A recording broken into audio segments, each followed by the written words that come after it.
So I had to lose about 20 pounds in 2 days. Oh, wow. Yeah. And I did it.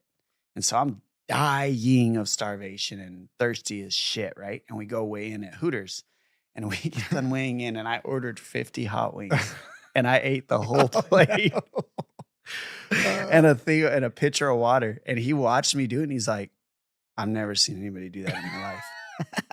I swear to God. He's like, you're disgusting. And this guy just met me. And I'm just remember like, he's putting all these weird thoughts in my head. Like, I don't know I'm doing stupid shit. I'm 5-0. You know what I mean? Like, Right. and the sport's not big. There's no slate. There's no Right. wrong or right way to do anything. People like everybody at home, you're hearing this now going, what an idiot. I don't know then. Yeah. Nobody knows that there's a right and a wrong way.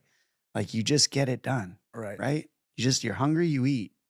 You got to lose weight, you lose the weight. There's not like well, I need to go see a rocket scientist and figure out how much weight I can lose at a time. You just do it. So I'm just at that point doing it. Mhm. I don't know what I'm doing, but I'm doing it. And I'm here because what else do I have? And I don't give a fuck. Fuck all of you. None of you are here for me. I already know because you're from California. You're here putting me against a hometown favorite. So I came in already like, I don't give a fuck what anybody says or thinks about me. I already know you brought me here to lose. No question. I'm here to lose. Yeah. I already knew. So I was already kind of just water off a duck's back type of thing by myself. Like, fuck it. And I go and we're getting ready and the commission comes in and he goes, who's your corner? I go, I don't have one. They're like, you have to have cornermen. So they went and got like a guy that just two random people that I'd never met before. And they put him in my corner. And one guy started holding pads for me. He was holding pads in the back for another guy. So I'm like, yeah, I had to tell him like he's like, what do? Do you kick? Do you punch? I'm like, just give me some boxing and I'll warm up. And like, we did it. I warmed up, wrestled the shit out of somebody. Cause at this point I'm mostly wrestling. Did you ever see these guys afterwards? I never had pad work, by the way. Remember, I can't afford pad work. So this is the first you get a little pad work here and there when people will be nice enough to give it to you. Yeah. But I don't really have a lot of pad work. So this is a gift. I'm already happy. Did you see these guys afterwards, by the way? Like, did you? Oh yeah. Okay. We have a relationship afterwards and it doesn't go pretty. Okay.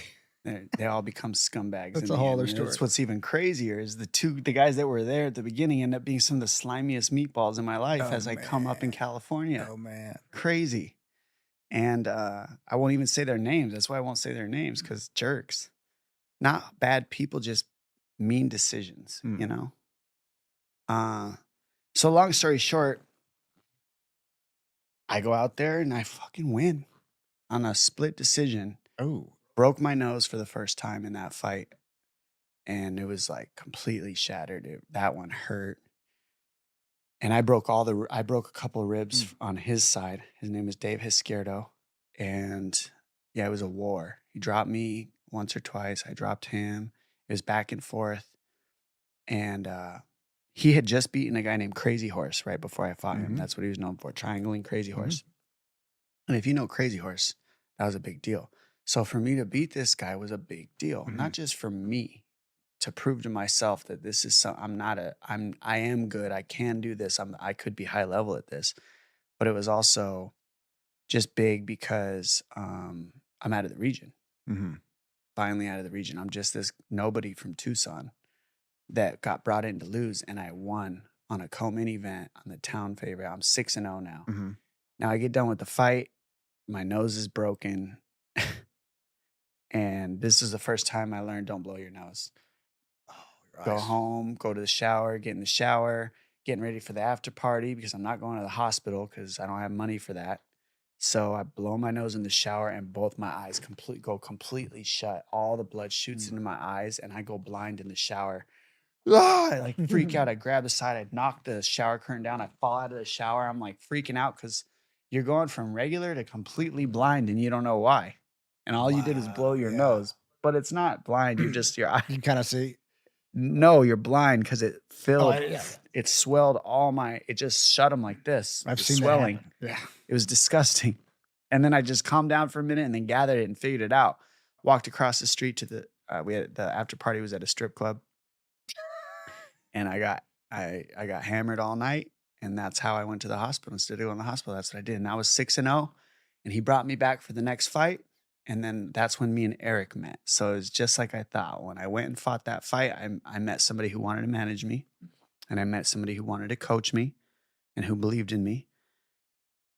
And so that was Eric Del Fiero. But what's so interesting about him is he didn't offer me that right away. He just said, "I'm going to bring you back for another fight. You're awesome." And he bonused me. So he gave me like 300 extra bucks. I made $1,700 for that fight. Nice.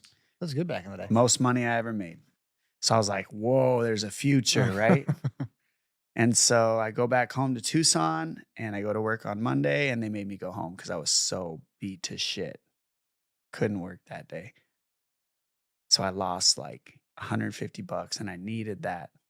So that was even just another thing I remember, like needing that 150 bucks at work, and couldn't work at Sherwin-Williams because my face was so battered. That was another weird reality check. Like, man, these jobs don't work together. Like, what am I doing?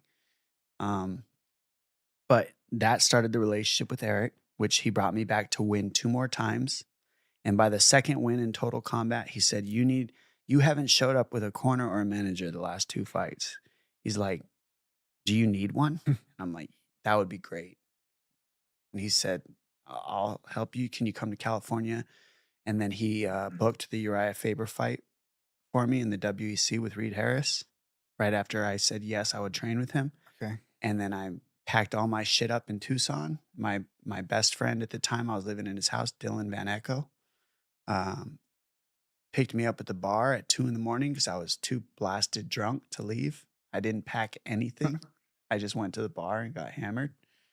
And he packed all my shit up, put my Eclipse on a U-Haul for me, put everything in my car, picked me up when I was blacked out, and then drove me to San Diego. Oh, that's a good friend. Great friend. Wow. Best friend. I'd still talk to him today. Love that guy.